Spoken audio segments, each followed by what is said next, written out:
Where do I even begin with Beau Is Afraid?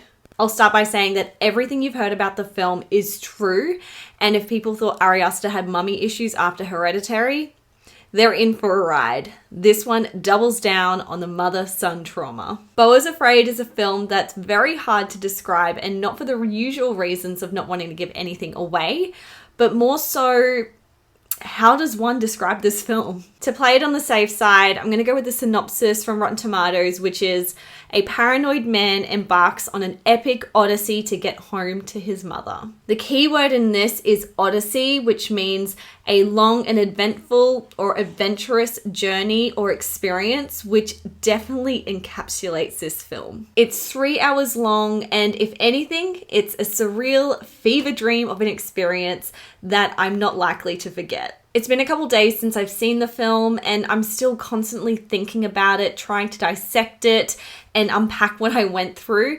And honestly, when the film finished, I didn't know how I felt about it. It's not like anything you've seen before, and I understand that a lot of people aren't going to like this. It's definitely not for general consumption, and it's not a film that I would recommend to anyone in my personal circle of friends and family, just because it's just so bizarre, and some of the sequences are so uncomfortable and weird. It's honestly pure lunacy. It really isn't anything like Hereditary in Midsommar in tone or in genre. In fact, I think it's a genre of its own. Although there are some trademark Ari Aster elements, such as head trauma, details hidden in the background, male nudity, and a morbid sense of humor. And that's one thing that really stands out about this film, the humor.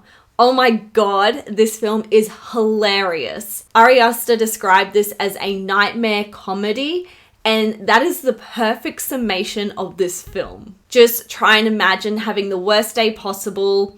Anything that could go wrong does, and at first it kind of starts with smaller trivial things, but slowly and surely it starts to descend into absolute madness. As an audience member, we're following along on this journey with Beau, phenomenally portrayed by Joaquin Phoenix. He is faultless in this role. I honestly couldn't praise him enough. This film banks heavily on his performance.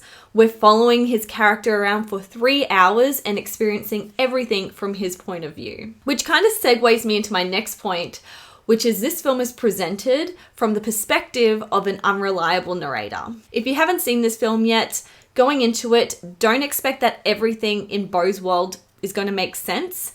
And don't take everything that we see as the objective truth. We're experiencing the film from the lens of an extremely troubled man who clearly doesn't have a true grasp of reality. I think a reason why a lot of people didn't like this or they walked out angry is because we're not given a clear explanation of what the objective truth is. Along with the long runtime, at the end of the film, the audience is left to kind of come to their own conclusions, and for some people, it will feel like a lot of film for very little payoff. For myself, I feel pretty confident in the way that I perceive the film, and I pretty much loved every moment of the madness. In an interview, Ari Aster stated that the film centers around guilt, anxiety, and ambivalence, and perhaps knowing this going in, it will give you some insight into Beau's world. And what a horrible world that is. Set in a dystopian society with a Truman Show-esque quality to it,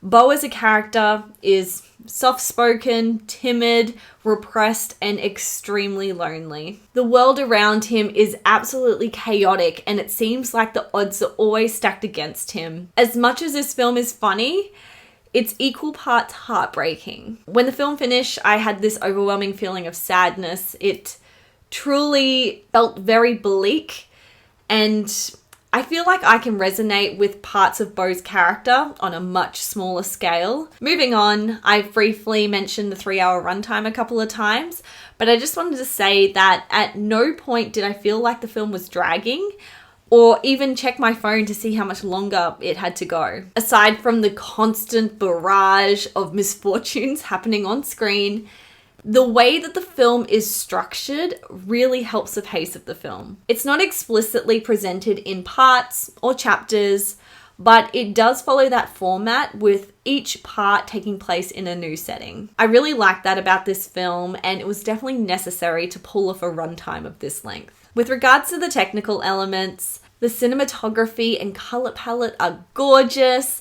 and the score works in harmony with the visuals. This is definitely Ari Aster's most ambitious project. There is a section in this film, like a montage, that is largely animated. It's like an animated sequence, and it's absolutely striking. It's not what you'd expect from this director. And speaking of music, there's a scene featuring a popular Mariah Carey song, which is just outrageously funny. It's so absurd, but ingenious. As to be expected, it has its fair share of truly shocking moments. If you know, you know. That attic scene is just, what the fuck?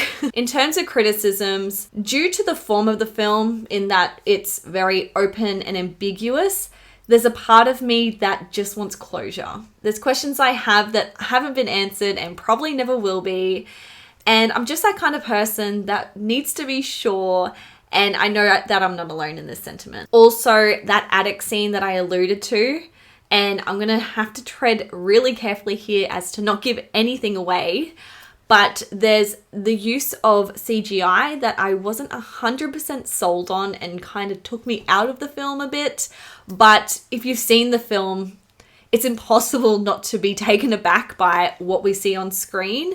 But yeah, I didn't think it was the best CGI use. I don't know. I could honestly just keep going on and on about this film, but to avoid going to spoiler territory, I think I have to wrap it up here. Overall, Beau Is Afraid was one of my most anticipated films of the year, and I feel like it lived up to the hype and my high expectations. It's such a wacky film and a bold and ambitious effort, which I think really paid off. It's a film that we'll be talking about for years to come, and has definitely proved Ari Aster can't be put into a box. Where to from here?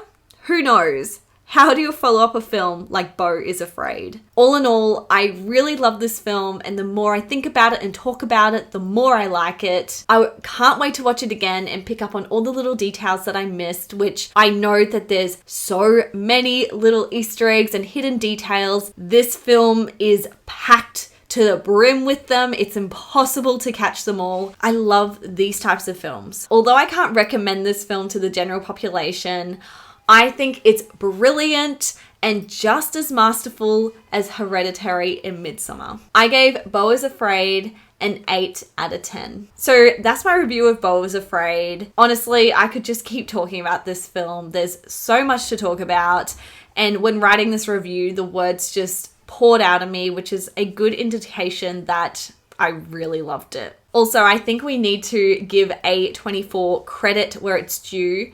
The budget of this film was $35 million, and I think it's made like $7.5 million in the box office. So it's definitely at a loss, and I believe that they knew that that was going to be the case going in, and they still greenlit the project and let Ari Aster kind of run his own little race and do what he wanted. And this is what we get. And I love it. It's so unique. How awesome is that? So thank you, A24, for trusting in Ari Aster. And yeah, it's definitely going to be one that people are going to be talking about for years and years to come. If you've seen Beau Is Afraid, let me know in the comments below what you thought about it. Did you like it, or did you hate it like a lot of audiences? It's definitely Ari Aster's most divisive film to date, and it does seem to be either people love it or hate it. It's very extreme. Anyway, I'll see you guys next time. Thanks for watching. Bye.